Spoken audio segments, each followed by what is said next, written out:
Hi guys, um, like I promised, or as I promised um, earlier on today, that we are gonna continue with our muscle relaxants. Um, so what I want us to do in this video is to continue with the neuromuscular junction. I want us to talk about the disorders, including the drugs that affect the neuromuscular junction. So briefly, we said that, please, if you have not watched my part 1 of this video, please go and watch it before you come to this, because this is like part 2. Okay, so this is our neuron.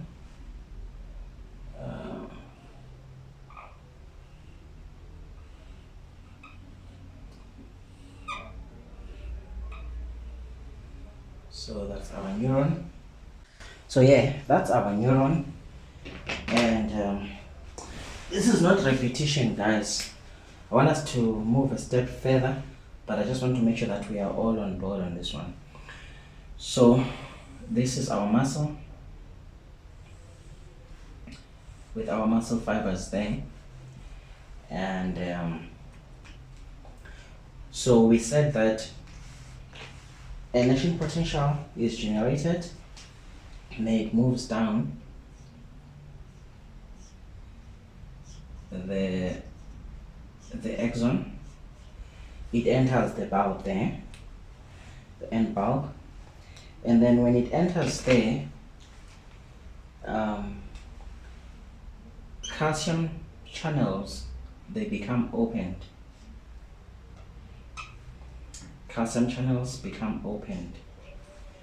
Those calcium channels, they allow an influx of calcium to enter into this end bulb, and that will cause, so these are your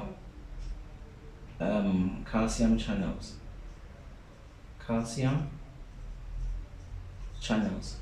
So when they are opened, they allow calcium to enter into this end bulb, and that causes the inside of this neuron to become more positive compared to the outside, and that's called depolarization.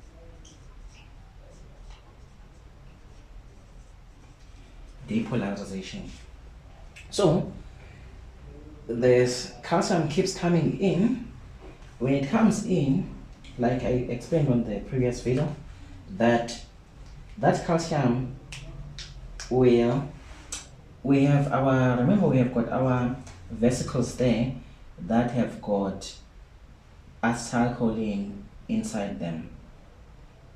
So that calcium will cause this vesicle to move towards the end of this bulb, and eventually exocytosis is going to take place,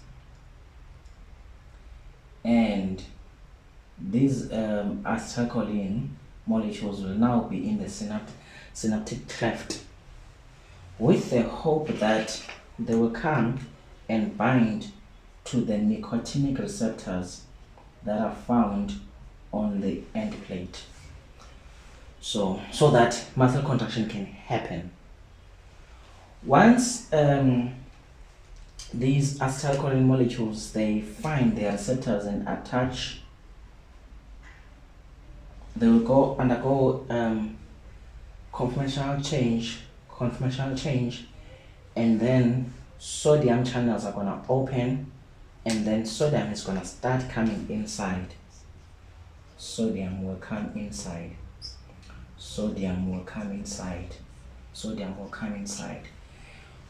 Once now we've got a lot of sodium that is inside the muscle, it makes the inside of the muscles to be more positive,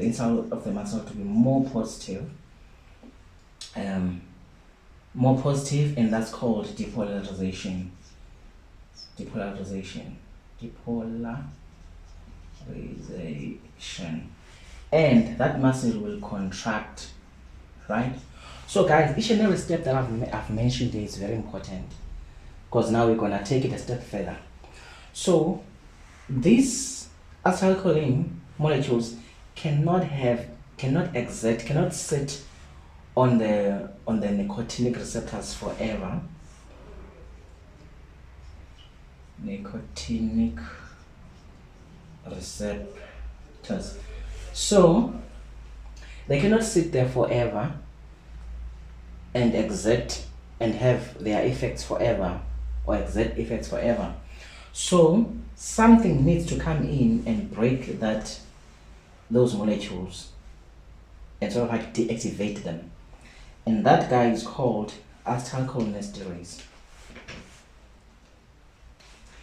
So acetylcholinesterase. So this is an enzyme. This enzyme is very important. Some people call it cholinesterase. Cholinesterase.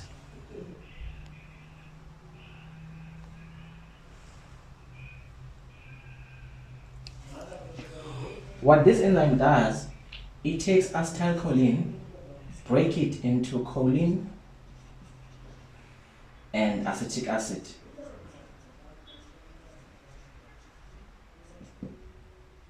Acetic acid. So that's how acetylcholine gets deactivated. So now the steps that we've mentioned, all of them are important for us to have a successful muscle contraction. We are doing all of these all of these steps, they are happening so that we can do one thing and one thing only, and that is a muscle contraction. You cannot have a muscle contraction if any of these steps does not happen or does not take place. Now let's get to the disorders of the neuromuscular junction. Let's say, okay, let's talk about this one first. There is a medical condition, it's an autoimmune disease, and in that autoimmune disease, the antibodies are produced to attack the calcium channels, and that's called Lambert-Eaton syndrome.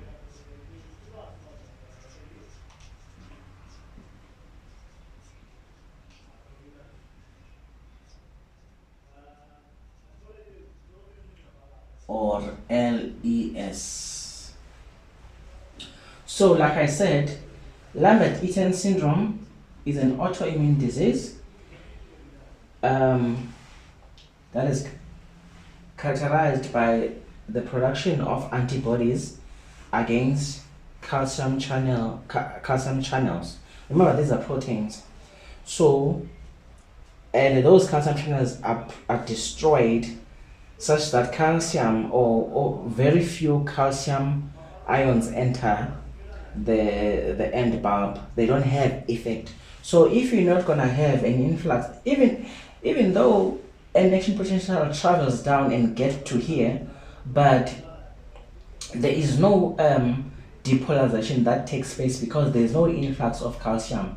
So there is no release of acetylcholine. So therefore, there is no depolarization of this muscle, and therefore there is no muscle contraction that happens. That's Lambert-Eaton syndrome. Another autoimmune condition is myasthenia gravis.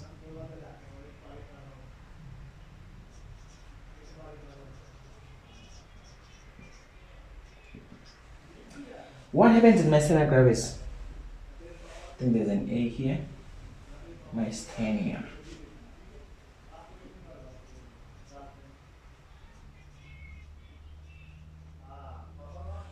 So in myasthenia gravis, you have an autoimmune condition again, now that destroys the nicotinic receptors. So there's antibodies that are produced that attack the nicotinic receptors on the motor end plate.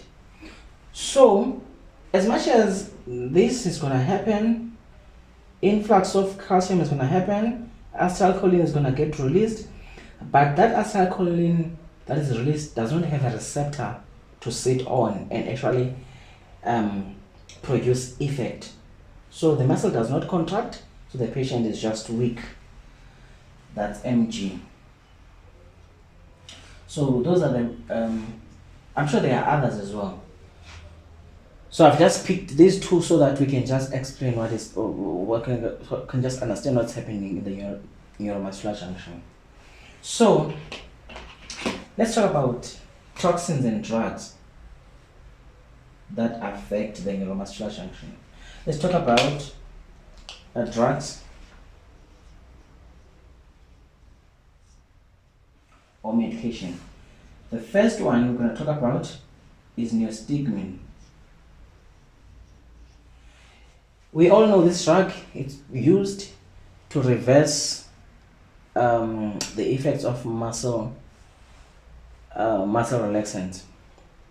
So what this drug does, it comes in and block this enzyme, acetylcholinesterase. So when acetylcholinesterase is blocked, in fact, let me just list all these drugs because their mechanism is the same, so that when I explain them, I explain for all of them. So it's neostigmine, is hydroponium,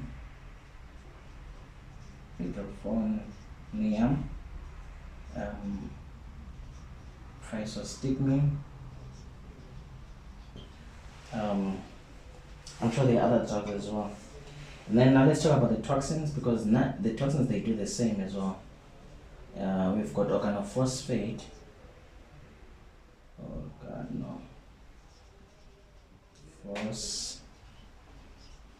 Phosphate, and we've got botulism. It's very important, guys, to understand things not one by one, put things together so that we just understand everything.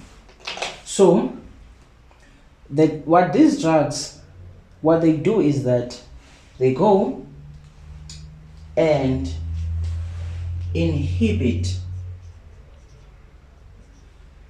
the cholinesterase enzyme. Cholinesterase. Once you inhibit acetylcholinesterase, you allow the accumulation of acetylcholine in the cleft, in the synaptic cleft. So now you're gonna have high concentrations of acetylcholine in the synaptic cleft. When you do that, you've got a lot of molecules that are in the synaptic cleft. It means that you are going to maximize all the available receptors.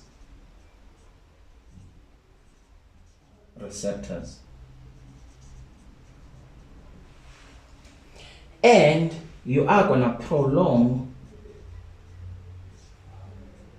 the effects of the drug, because the longer acetylcholine stays on the receptor, the longer the effect it's gonna have.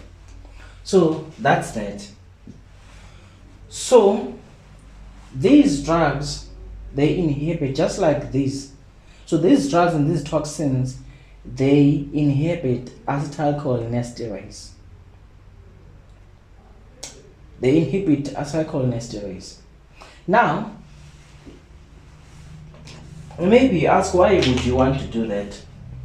For neostigmine and physostigmine, it's just to reverse muscle blockers, like we are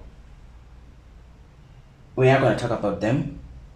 the neuromuscular blockers, the drugs that are used there, you're just reversing that. And when it comes to hydrophonium, there's something called a tensoline test. So what happens is that a tensoline test, if you've got a patient, so it's a test that is done when neurologists are suspecting that a patient might have myasthenia gravis. So what they do is that they give a patient hydrophonium. If a patient, so when the patient comes in, okay, they are obviously weak. Now they test how weak their muscles are before they can give the drug. So after that, they give the drug, and then after they've given the drug, they retest again to see if the patient managed to get better in terms of their muscle strength improve. So when that test is positive, then there's a high suspicion or index of suspicion that the patient might be having myasthenia gravis. So what's the thinking around the test? So the thing around the test is that you have a patient who has got myasthenia gravis, and we said that it's an autoimmune disease whereby nicotinic receptors are destroyed by the antibodies that the body produces against these receptors. Now, when you give that hydrophonium or that tensoline, you inhibit acetylcholinesterase, the enzyme. So you inhibit that acetylcholinesterase. When you do that, you allow a build-up or the accumulation of acetylcholine in that cleft. When you do that, you want to maximize the few receptors that you still have that have not been destroyed by the antibodies. That's myasthenia gravis. So once you've got a lot of acetylcholine, the few receptors that you have will be occupied, and now that's how the patient gets better. But obviously, after the drug has been secreted, and then the enzyme reaccumulates again, which is the cholinesterase enzyme, it starts breaking down the acetylcholine again, and the patient they go back to their baseline of having weak muscles. So that's the thinking around this tensoline test.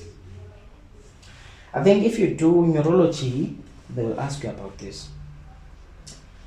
So the others is just to reverse. Now let's talk about botulism a bit. So there's as we all know, there's a family of bacteria called Clostridium.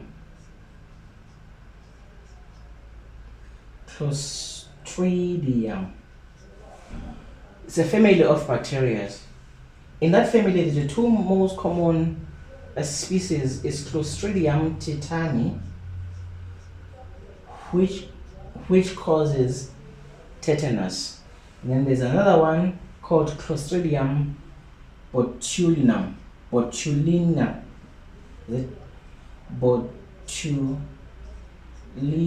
think it's botulinum. Yeah. Clostridium botulinum. This bacteria secretes botulin, a toxin. Botulin.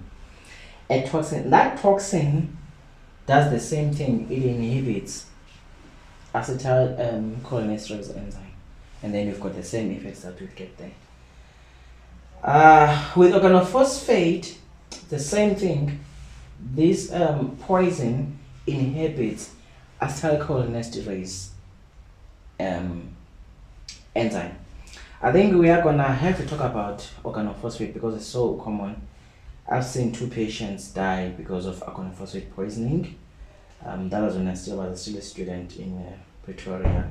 So it's very dangerous, and it needs us to know exactly what to do and when to support it. But the antidote there is atropine. So basically, guys, we're gonna move on to the drugs now, the actual muscle relaxants. But what I hope, what I wanted to do, I have achieved with this video. So never forget, guys, that we've got toxins that affect the neuromuscular junction, we've got drugs, and then we've got medical conditions like these autoimmune diseases and all of that. Thank you guys for watching. Let's meet on another video.